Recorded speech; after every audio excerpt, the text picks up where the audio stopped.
So Jose, 4 wins in a row, unbeaten in 10 matches in all competitions. I'm sure you won't be completely pleased, but is this the most satisfied you've been since coming here to United? Well, I'm happy for a long time with the way the team is playing, because it's very important when you have a long-term objective. It's very important that it's not just results, but based on a certain way of play, of a certain identity, and the team is. We found a way to play. The team was having good performances, but of course we need results, and we did that in the beginning of the season with 3 victories in a row. Now we got back to that 9 points in 3 matches, but now playing really well.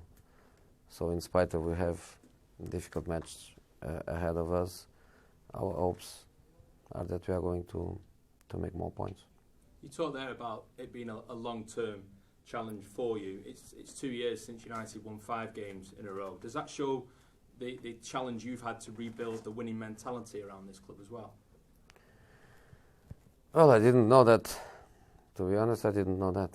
But it was easy to understand a certain fragility. I'm not saying winning mentality, because normally winning mentality also comes with confidence, with pleasure, and I think we are getting that now. The players, they enjoy to play the way they do. They know the way we want to play. They are happy with that.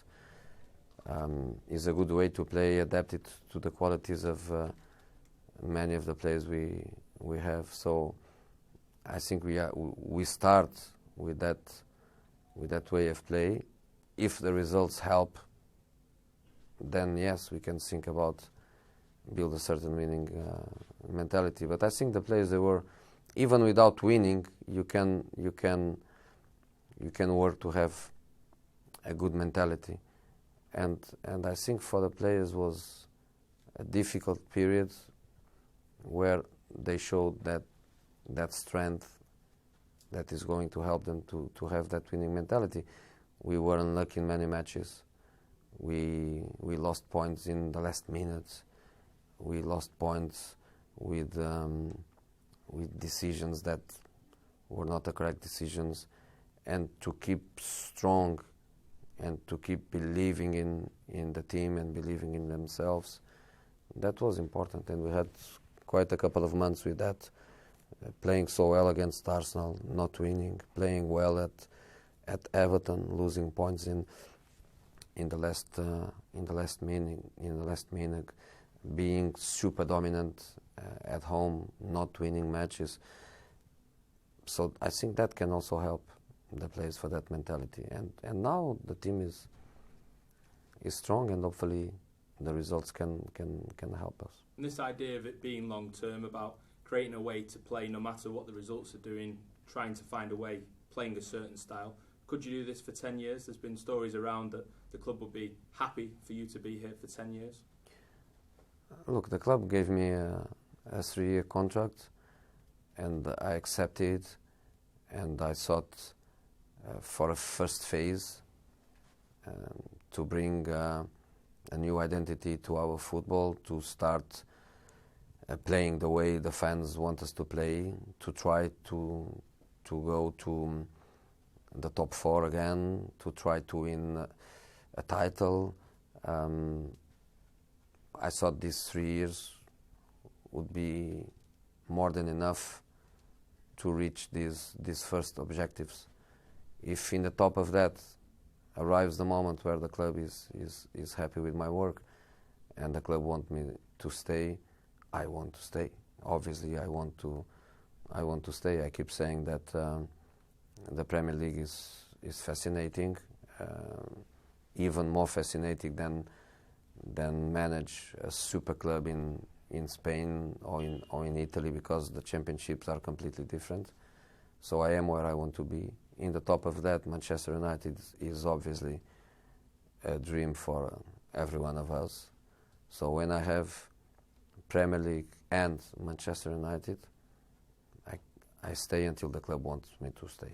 So I will not change Manchester United for an amazing economical offer or for another championship that motivates me more. No, I will stay until the club is happy with me. Next game then is Sunderland. It's David Moyes' first return to Old Trafford. You know what it's like going back to one of your old teams. What do you think he'll be feeling like? What's it like going back to an old club? Depends on our personalities. I did that many times. I play against Porto, I play against Chelsea, I played against Real Madrid and Inter, but not in official matches. But depends on us, depends on David. For me, to play against Chelsea or to play against Porto, for me, doesn't give me a special motivation, not at all. But I try to do it in a professional way. When you leave a club, you leave behind people that you love, people that loves you, people that you don't like so much, people that doesn't like you so much. But you know, I'm the kind of person, when I leave a club, I close a chapter. I never go back to tell stories. I never go back to speak about the reasons why we left. Depends on David, but on my case is just one more match. And for you now, for Manchester United, 4 points off the top four, still a little bit of a gap to Chelsea at the top. What can the ambition be for the rest of this season? Do you think you can bridge that gap to the top? The ambition is to win the next match and to play well. And if you can do that many times, play well and win matches, the gap will naturally close, like it happens in the last couple of weeks, where we played well, we won matches, then City lost one match, Tottenham lost one match, Arsenal lost 2 matches. So naturally you reduce the gap. So let's try to win the next match, and I don't even think about the next 2 or the next 3. No, just try to win the next match and play well. And in some weekends, the top teams, they don't lose points, but in some weekends is compulsory that they do it. So in a couple of weeks, Man City against Liverpool, somebody has to lose points. So let's try to keep going and keep improving. Not impossible to finish top. Top, I think, is very difficult, because it's not just about us winning matches. It's also about a club to lose too many matches. So it's difficult. But we are doing well in many competitions. We have the little community shield in the pockets. We progress in the Europa League. We are in the semi-finals on the League Cup. If we can do well in many competitions, in the end we can consider our season good. And if we can consider our season good, even if we don't win the title, is a good step.